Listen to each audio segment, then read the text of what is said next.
Picks and Parlay family, it's me, Detroit Lenny here, talk a little SEC football. We're going to talk college football, a little preview action of the SEC. And guys, I'm joined here with David Delano and Sean Higgs, two of my favorite college football handicappers here, who both like to get gritty with some action, but we're going to keep it all fancy with the SEC. So I tasked these guys a couple of days ago to give me 3 bets from the SEC that they like. They might not be their best bets. They might not be whatever, but 3 bets they like for this video, and they're going to go a little bit back and forth with that. You guys are going to hit the like button, share, subscribe to the channel. If you haven't already, head over to picksandparlays.net. Get premium packages from either David or Sean's premium plays, picksandparlays.net. Use that promo code below, LENNY20, saves you 20% off. We're going to start with Mr. David Delano here. And I made these fancy graphics, so you better like the damn video. David's top 3. We're going to start here. David, take it away. You got first one on your board you liked was Texas under 10 wins at -105. Shop your lines, folks. These are early, depending on where you're at in the country. Shop your lines as disclaimer, hashtag, whatever, disclaimer. David, take it away on Texas. Yeah, so right now we're looking at this Texas win total over under at 10. Someplace you can find 10.5. Like you said, shop your lines. You could get more value if you like the over, or you could get a juiced under out here in the Texas heat right now. Obviously, high expectations for Texas, but this is going to be a big move for them to the SEC. And when I'm looking at this schedule here, I'm actually going to go with the under 10. I see 10 wins is the best case scenario. They've got to play at Michigan, which anything can happen, but I've got that down as a loss. And even though it's at home, they're playing Georgia. So that's 2 losses right there. Looking at the schedule, too, you got Oklahoma, a game that they should win, but it's still Texas-Oklahoma. At Arkansas, a game they should win, but that's not an automatic W. And then at Texas A&M, I mean, that's going to be a huge game at the end of the season. Texas A&M is really excited about the renewing of this rivalry. I think that this is going to be a tough transition for Texas. Even though we know Ewers is the quarterback, with Manning, could it possibly be a controversy if he struggles early against Michigan? Coach going through a divorce. Hate to bring stuff like that up, but I'm going to go with the under 10 wins here for Texas. It's a factor, though. I hate to bring it up and stuff like that, but it plays into that. So, all right, Texas under 10 wins from David. All right, Mr. Sean Higgs, you're first up. Your first play of the top 3 here is South Carolina under 5.5 wins at +100. So, no championships for South Carolina in the near future is what we're getting out of this. Huh? I look at their schedule, and again, we're doing this. It's basically August 1st, right? So, it's – you look at the schedule, and that's how I do it. Dave ran down to Texas. That's how you kind of look at it. Amount of games they're favored at. Where are the wins here? Old Dominion, Akron, at Vanderbilt, they should win because Vanderbilt's terrible, and Wofford. That's it. That's 4. They're not winning another game. At Kentucky, you go on the road against other middling kind of teams, you probably lose that game. Right. That's it. I have 4. They're giving me 5.5, and it's even money. I'm not overthinking things. You got Spencer Rattler's gone, and they took a step backwards with him last year. They got 20 new portal people in here, new quarterback. Yeah, I think who's this? Beamer's kid still coaching. Yeah. I don't know. He's a little cocky for my liking for a guy who's done nothing. I mean, he had a great first year. Last year they were not good. I'm thinking no. I got 4 wins. They're not pulling an upset. Yeah. Where's the win? LSU, loser. At Kentucky, I don't think. Mississippi at home, they'll probably get rocked. I mean, maybe Kiffin screws that up. At Alabama, no. At Oklahoma, no. A&M, it's homecoming for South Carolina, but who cares? So what, you're drunk and watching your team lose? Missouri, I think, is going to be good. And at Clemson, you're not getting that. That's fair. Thank you. Good night, Irene. 4-win team, even money. I'll take it. Give me a half. It's over for South Carolina before they get to at Alabama and at Oklahoma in back-to-back weeks. In my opinion, it's at the end there. Mississippi at home, which is good. I mean, they're a top 10 team. At Alabama, at Oklahoma, and then A&M at home. All right, that's 4 losses there. I mean, come on. That's defeating is what that is. All right, let's keep this party rolling. David's top number 2 on his list is Georgia. Straight up SEC winner. Explain, please. Yeah, I won't take too much time on this one, but Georgia, they've been in 5 of the last 6 SEC championship games. They got knocked off last year, which potentially cost them a national championship. This team is still loaded. Alabama with Nick Saban down. They did pretty well against Alabama for the most part, and I think Alabama's still going to be great, but a little bit of a transition year for them. Texas move into the SEC. Do you trust Texas A&M? Arkansas's there, Mizzou's there, but still the return with Carson Beck at quarterback, getting plus money. I just think Georgia's still probably the best team in the country. Plus 200, I like it.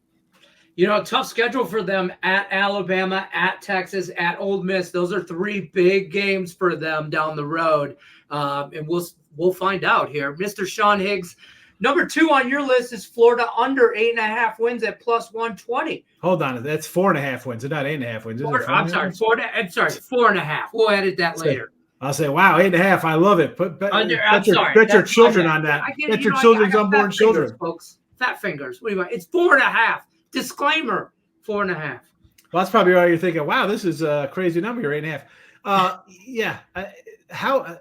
I forget about 8 wins. Where are their wins coming from? Now, I'm a little down on this squad. People are high on Billy Napier, and honestly, I think it starts in game 1 for both teams are playing. The Hurricanes versus Florida. Canes are a lot of expectations. They got a new quarterback in. The coach, I think he's on a hot seat. If they don't win that game, the Canes might have a new head coach by midseason. But Florida is an underdog at this game at home for a reason. The talent is just not there. Every year, this guy's losing 20, 30 guys to the portal. It's just ridiculous. They start at Miami. Texas A&M in game 3. At Mississippi State should be a win because that's a crappy SEC team. They get Central Florida at home. They might look at Central Florida as like, that's a joke. Central Florida will be playing this game like it's a Super Bowl game. They're in the Big 12. They're no walkover squad. Tennessee, Kentucky at home, maybe. Georgia, Texas, LSU, Mississippi, and Florida State to end it. That's 5 losses there. I got them losing to Miami. I got them losing to A&M. Where they win every other game here. That's 4 wins. I don't think they're winning. I don't like the coach. I don't like the culture he's brought in there. I don't think the players respect him. You got a couple toss-ups there. That's why it's juicy to the over at 152. But I'm a plus money, the plus dollar daddy, as you like to say, Lenny. I'm going to take the 120 here on the under. 4.5. Under 4.5 wins. I know. We got an edit coming in. I'll never hear the end of it. Under Graham 4.5 really? wins. We're loving Graham Mertz. Under 4.5 wins from the plus dollar daddy himself. David's third pick here on this is Texas A&M under 8.5 wins. And in about 60 seconds, you'll realize the drama. David, explain yourself. Under 8.5 wins, Texas A&M. Well, we got Mike Elko here as the head coach after coming over from Duke. I think Texas A&M. They're a good program, but it's just every year this team just not quite as elite as they're expected. Looking at the schedule, they do have some easy on paper. McNeese, Bowling Green. Never want to discount Bowling Green, but McNeese, Bowling Green, New Mexico State, at Mississippi State, South Carolina. Those are 5 games that you're really expecting them to win. So then the rest of the schedule, they've got to get 4 more. They've got Notre Dame, but that's opening game. That's going to be tough.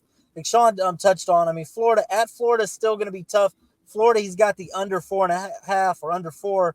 But Florida, there's not too many games they can potentially win. That's not an easy one. At Auburn, Texas, we talked about that could go either way. LSU, Mizzou, Arkansas. I don't know if they win 4 more of those games. I think that this is probably maybe an 8 or 7 win season for Texas A&M. Even following high school football down here, the way that they've evaluated some of the players, I'm still not high on Texas A&M. I think they look a little bit better on paper. It's going to be a tough transition in the SEC. I'm going under 8.5 wins. Under 8.5 wins, Texas A&M. Even money, I like that. There's your top 3 from David. SEC preview right there from David Delano. Don't forget, check them out, picksandparlays.net premium plays. Now, Sean Higgs' third play, This is Texas A&M to win the whole damn thing. SEC preview. Well, not the whole thing. Let me be clear. SEC plus 1,000. They call him the plus dollar daddy for a reason. Mr. Sean Higgs, explain yourself. Well, I want to, they mentioned Georgia, which is great, right there. And that's a team, I would say 2-1, give me a team that's won back-to-back national championships, went, 14-1 last year. Right. I totally get it. Right. Texas, I totally get it, right? Now you have the problem now with these teams, even Alabama, Ohio State, Oregon, Penn State, Michigan, you're going to get 5 or 6 bids to the playoffs, right? I mean, they won't mind losing game. It's not all or nothing now. Georgia on the one spot, though, is a team where that coach, he's not going to want to lose. He don't give a crap about we're going to get in anyway. He's got those guys. We don't lose. We lose in a national championship game or an SEC title team versus an equal. They're not losing a regular season game. So I'm 100% with them on this Georgia there. I went A&M here because I want to get out of that box. Like, right, teams that could lose, right? And this is a lot of these conferences, well, more Big Ten and SEC because they're going to get the bulk of the playoff spots. If they lose a game, it's not the sky's falling. They're going to lose 3 games because the season's lost, right? Texas A&M, Elko's a fabulous coach. I mean, the guy went 9-4 and 8-5 at Duke with Duke players. Right. I didn't like Jimbo Fisher when he was at Florida State. I sure as hell didn't like he was terrible coach here in A&M. They still have a top 5 class every single year. So I think he comes in and just switches up. He's a flip the switch kind of guy. I think the players respond. And again, if you're going to take Georgia, I'm not going to say no to Georgia. If this was a toss-up of outside of the Texas hype and Georgia just being the new Alabama, basically, because Saban's gone, I know Ole Miss is getting a lot of love, but let's be honest, Lane Kiffin, as great as he is offensively and has the offense humming, that team will lay an egg somewhere, losing Arkansas 47-36 in some ridiculous game. Like, he'll wet the bed somewhere. Where this guy, Elko, he's like I don't say he's a Saban guy, but he's just you saw it in Duke. Like, who recruits at Duke? He went in there and was beating Virginia Tech and like ranked teams, Miami and playing Clemson tough. I think there's a shot at 10-1. I like where your head's at. I mean, I think if the coach is going to make a cultural change, and change everything coming in there. If you could recruit, like you said, he recruited at Duke. Why can't he recruit at Texas A&M, right? And this first year they weren't his guys. It wasn't like he had 45 recruits coming or 27 guys he recruited. And I think you have to look. I'm telling you, for as easy it is to take over 10.5s and 9.5s, Penn State, Ohio State, Georgia. I'm going to take a Georgia out of that. Texas, these teams. Right. They can lose games now, and it's not going to make a difference to them. It's not. Before you pencil in, 10.5, I'm going to take that. Who cares? Because they have to win. Like, where are they going to lose? They'll lose in a championship game. They're still 11-1, hitting your 10.5 win total. That is not the case anymore. Fair enough. So I think going forward, that's something I think you got to look at as just a better in individual games, and if you want to do these win totals for these bigger schools, I think.